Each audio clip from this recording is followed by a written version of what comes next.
안녕하세요. 고품격 허세 방송 아트 카운셀러 이한입니다.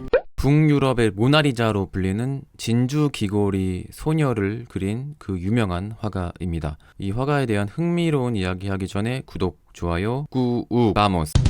가장 대표작 진주 귀걸이 소녀, 영화에 나왔을 정도로 많은 대중들이 베르메르를 알게 된 계기이기도 하고 모나리자와 비교가 됩니다.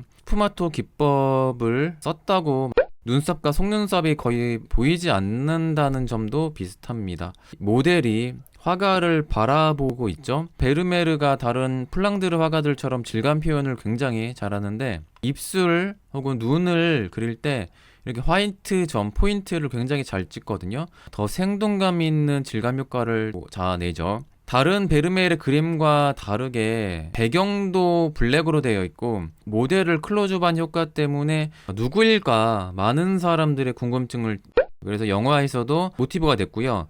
하지만 실제 모델인지 가족인지 혹은 하녀인지는 잘 알려져 있지 않습니다. 베르메르가 형편이 경제적으로 부유하지 않았기 때문에 직업 모델이기보다는 베르메르 집의 하인으로 보통 추측을 하죠.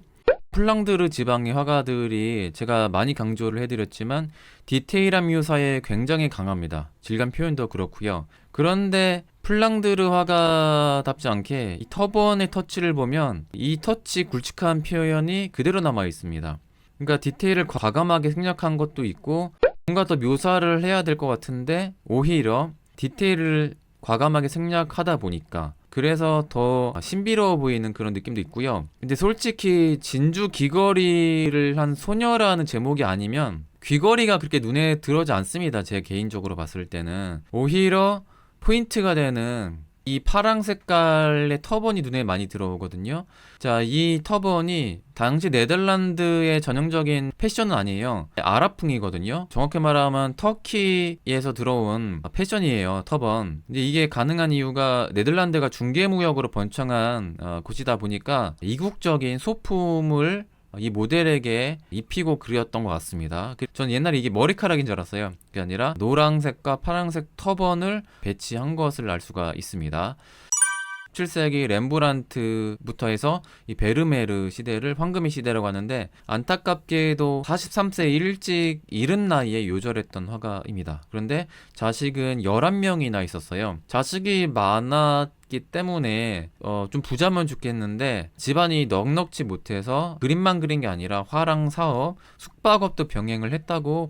그래서 이 화가를 두고 장르화를 그렸던 화가라고도 많이 보거든요. 자, 장르화라는 것은 이전 르네상스 시대 때는 종교와 혹은 그리스 신화를 그렸을 때예요. 그런데 종교개혁 이후에 이 신교도들이 주로 북유럽에 많이 살았죠. 특히 네덜란드가 스페인으로부터 종교적인 독립을 했습니다. 이 신교도들의 그림 취향은 너무 과하게 화려한 이런 로마 스타일의 미켈란젤로 같은 그런 웅장한 스타일을 되게 싫어했어요. 현실 세계, 소박한 개인 초상화라든지 그 당시의 풍습을 기록하는 것을 좋아했거든요. 네덜란드 시대 상황이 그랬습니다. 그래서 이전의 르네상스하고 다르게 그 시대의 화가 자신이 살아왔던 배경, 사회에 대한 관심이 일어났는데 그런 주제를 그린 그림을 보통 장르화라고 합니다. 우리가 장르라고 하면 예술의 어떤 종류, 형식을 뜻하죠. 이전에 그림의 장르를 나누면 역사와 초상화, 풍경화 이런 걸 나누잖아요. 그런데 나누다가 좀 애매한 그림이 있어요. 이게 초상화도 아닌 것이 당시에 뭔가 시대상 풍습을 그린 건데 딱히 나누는 장르가 없기 때문에 그냥 장르화라고 부르게 된 게 계기예요. 그래서 장르 영화 역시 뭔가 그 시대의 상황을 그린 다큐멘터리 같은 그런 영화들을 장르 영화라고도 하죠. 그러니까 19세기의 사실주의와도 성향이 되게 비슷합니다. 편지를 쓰는 시리즈가 굉장히 많습니다. 그래도 나름 보수적이었던 기독교 사회였잖아요. 편지를 쓰는 모습을 통해서 이 편지가 어떤 사랑 관련된 러브레터가 아닐까라는 그런 상상을 파랑 색깔과 노랑 색깔을 굉장히 좋아하거든요. 울트라마린 옐로우 색깔의 매니아라고 볼 수가 있습니다. 그 파랑 색깔 굉장히 비싼 색깔이었죠. 황금 못지않게 아주 비싼 색깔인데 베르메르가 그렇게 잘 살지도 않았는데 색깔을 너무 많이 써서 집안 형편이 더 안 좋아졌다는 말도 있을 정도로 울트라마린 이 색깔을 매우 좋아했던, 그래서 영화 진주귀걸이 소녀에서도 이 파란색 안료를 만드는 과정이 나옵니다. 이 진주귀걸이보다도 오히려 이 푸른 강렬한 색깔이 베르메르라는 화가를 각인시키는 이런 매력이 있다고 봐요. 베르메르 하면 울트라마린 색깔에 혹은 울트라마린과 노란 색깔 대비를 즐겨 쓰는 화가라는 것을 이 그림을 통해서 알 수가 있죠. 우유 따르는 여인이란 작품인데 당시에 본래 하인들이 이런 복장으로 일을 했다고 해요. 아침 식사를 준비하는 것 같아요. 그러다 보니까 아침에 그 햇살, 자연 채광을 통해서 빛이 자연스럽게 들어오고 있고 우유가 흘러내리는 과정을 이렇게 묘사했습니다. 자세히 확대를 하면 이 깨 같은 게 붙어있는, 그러니까 잡곡빵인 것 같아요. 이게 너무 디테일합니다. 진짜 빵 이상으로 진짜 같은 이런 느낌의 질감 효과를 매우 잘 구사했다는 거. 사실주의적이라고 말씀드렸잖아요. 성모 마리아나 비너스처럼 여인의 모델이 만약에 귀부인이거나 종교화였다면 매우 이상적인 몸매와 미모로 그렸을 텐데 얼굴의 질감도 보면 고생을 많이 한 듯한 이런 느낌으로 좀 보이고, 이 여인의 체격이 보통이 아니죠. 일을 좀 많이 했는지 근육질, 이 팔뚝, 이 체구도 큽니다. 그러니까 억지로 아름답게 꾸미지 않고 그 시대의 하인의 실제 모습을 그렸다고 봐요, 저는. 그러니까 이게 진짜 모습을 그린 거죠. 그런데 이 파랑과 노랑의 컬러, 특히 파랑 색깔이 당시에 하인들이 일상적으로 입는 옷은 아니라고 봅니다. 이런 색깔은 과거에는 비싼 옷감이거든요. 그래서 시대와는 다르게 자연스럽지 않은 이런 고급스러운 컬러를 하인에게 썼기 때문에 비현실적인 컬러가 포인트가 돼서 뭔가 좀 신비로운 매력을 가져다 준다고 봅니다. 빛 처리를 아주 묘하게 신비롭게 구사하는 화가로 유명하죠. 창문의 빛, 그리고 렌더링을 매우 잘한 화가라고 저는 봅니다. 렌더링은 컴퓨터가 그리는 3D 효과를 말하거든요. 이 베르메르가 구사했던 빛 처리를 보면 컴퓨터가 만드는 너무 자연스러운 빛 처리 같은 느낌도 들어요. 그래서 우리가 대중매체에서 보는 광고도 그렇고요. 진짜 같은데 이게 사진이 아니라 컴퓨터가 그린 3D 렌더링인 게 많거든요. 자동차 이미지라든지 전자제품 이미지를 컴퓨터가 인간 눈을 속인 이미지가 많아요. 왜냐하면 사진보다 오히려 빛을 더 자연스럽고 완벽하게 구사하기 때문에 컴퓨터가 그린 렌더링을 광고 이미지로 많이 쓰는 겁니다. 게다가 요즘 3D CG 효과를 보면요, 실제 이상으로 진짜 자연스럽잖아요. 근데 이전에 화가들하고 다르게 이 빛 처리가 너무 자연스럽고 실제 이 공간 안에 있는 듯한 이 느낌이 들거든요. 그래서 이 화가의 특유의 이 창문에서 내려오는 자연스러운 빛 처리, 강약을 너무 잘 조절한 화가 같다는 생각이 들더라고요. 제가 디자인 전공이라서 그런지 몰라도 구도가 짜임새 있는 그림을 정말 좋아하거든요. 책상 배치라든지 뒤에 소품들, 그리고 창문에서 들어오는 이 빛 효과, 둥근 이 조형물, 지구본이겠죠? 천문학자라는 제목인데 디자인적으로, 그러니까 조형미로 따졌을 때도 너무 아름다운 그림입니다. 게다가 빛 처리도 이보다도 완벽할 수 없다 싶을 정도로 환상적인, 포즈와 짜임새, 빛 처리가 너무 완벽한 그림이라고 봅니다. 이게 자연 스튜디오 역할을 했다, 이렇게 볼 수가 있죠.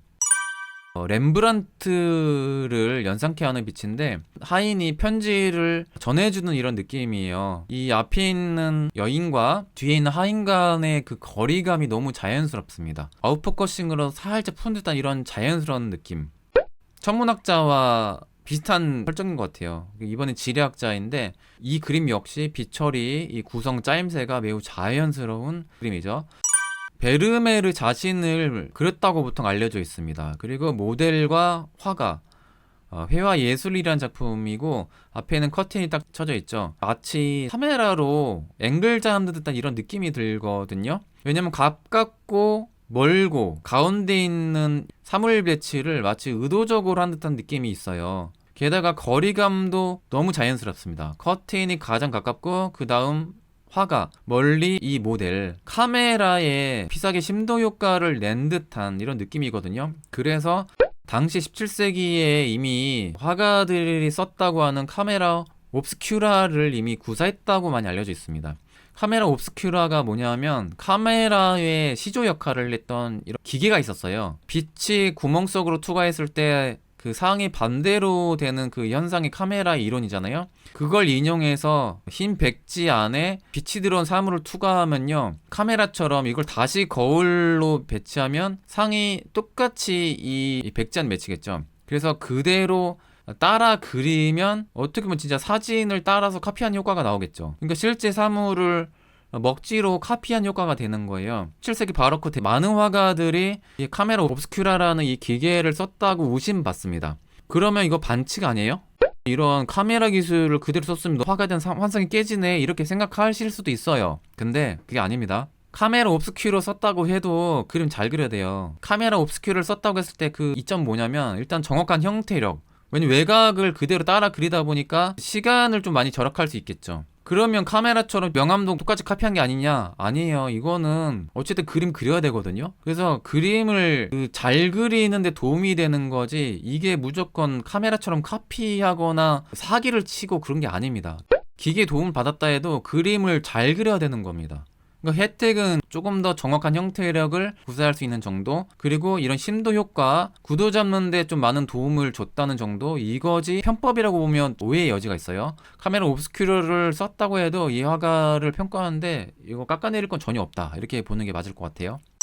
아트 테러리즘 짝퉁화가 이게 뭐냐면, 안타깝게도 베르메르가 남긴 작품이 30에서 40여 점 사이 정도밖에 안 돼요. 그림 수가 이렇게 적다 보면요, 그림 도둑이 있잖아요. 이런 거를 미술관에 훔쳐다가 정치적인 요구를 하면서 협박을 합니다. 이런 것을 아트 테러리즘이라고 하는데, 이 세 사람이 연주회라는 작품도 그렇고요, 도난을 당하고 아직도 못 찾고 있고 워낙 역사적으로 중요하게 평가하는 베르메르의 작품이다 보니까, 너네 우리한테 이런 거 정치적으로 이런 거 안 해주면 이 그림 찢어버릴 거야, 이렇게 협박을 또 하기도 해요.